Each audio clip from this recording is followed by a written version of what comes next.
depuis une vingtaine d'années sur les effets de la manipulation dans les relations interpersonnelles et j'ai déjà écrit plusieurs ouvrages sur cette question.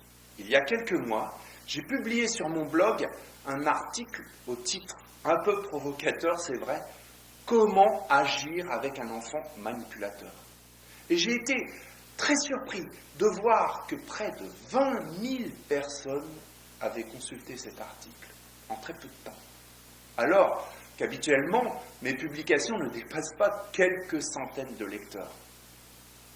J'ai reçu beaucoup de courriers aussi, des mails de parents qui m'exposent des situations dans lesquelles ils se sentent complètement démunis avec leurs enfants.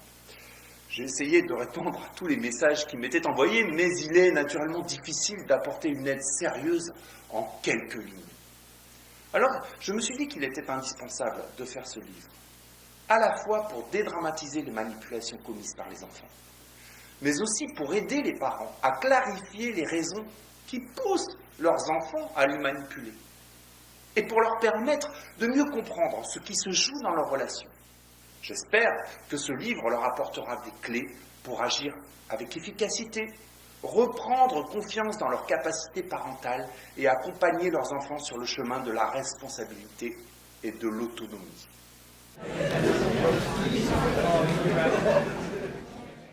Je crois qu'il faut aujourd'hui se méfier du mot manipulateur, parce que c'est un mot qui est fortement connoté négativement. Dire d'une personne qu'elle est manipulatrice, c'est lui coller une étiquette qui tombe comme un couperet et qui fait des ravages terribles dans les relations. C'est encore plus dur quand on parle d'un enfant manipulateur. Alors, oui, les enfants utilisent la manipulation, comme vous, comme moi, mais ils le font sans doute pour des raisons différentes, parce qu'ils n'ont pas les moyens d'agir autrement.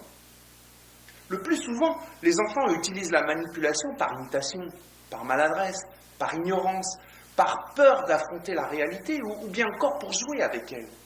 Parfois aussi pour protéger leurs parents et non pas intentionnellement ou par méchanceté.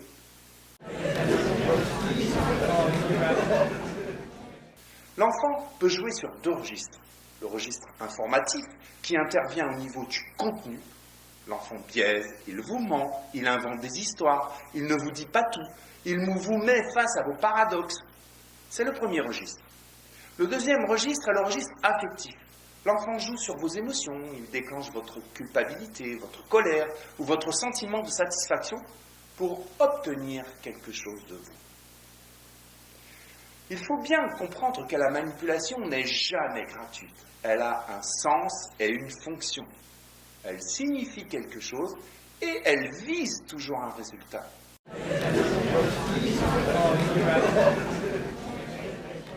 Il est difficile de répondre en quelques mots à cette question, à laquelle j'ai consacré un livre entier.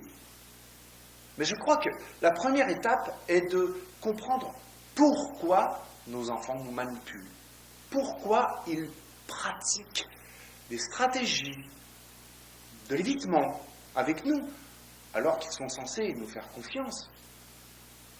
Pourquoi ont-ils besoin d'utiliser des stratagèmes? Qu'est-ce que ça veut dire? Je crois que c'est la première étape. Or, très souvent, quand un parent découvre la manipulation opérée par son enfant, il a tendance à réagir au quart de tour. Il ne réfléchit pas.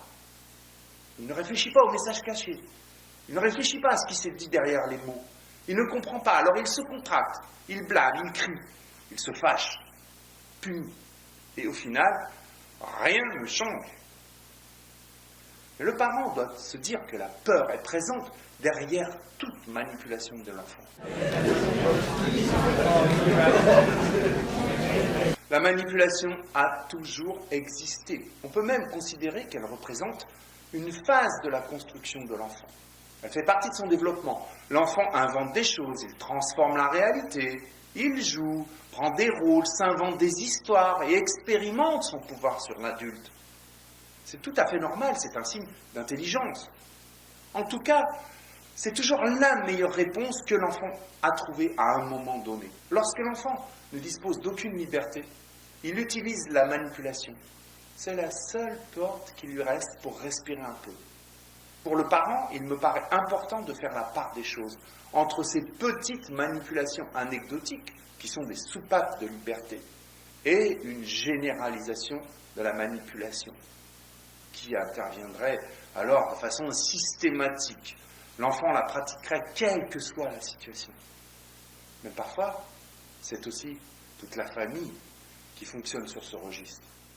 Pour conclure, je dirais, soyez attentifs aux comportements et aux attitudes de vos enfants. La manipulation n'est pas toujours dramatique.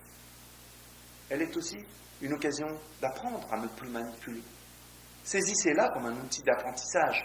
Voilà comment vous parviendrez à obtenir de vos enfants qu'ils n'usent de la manipulation qu'en cas d'absolue nécessité.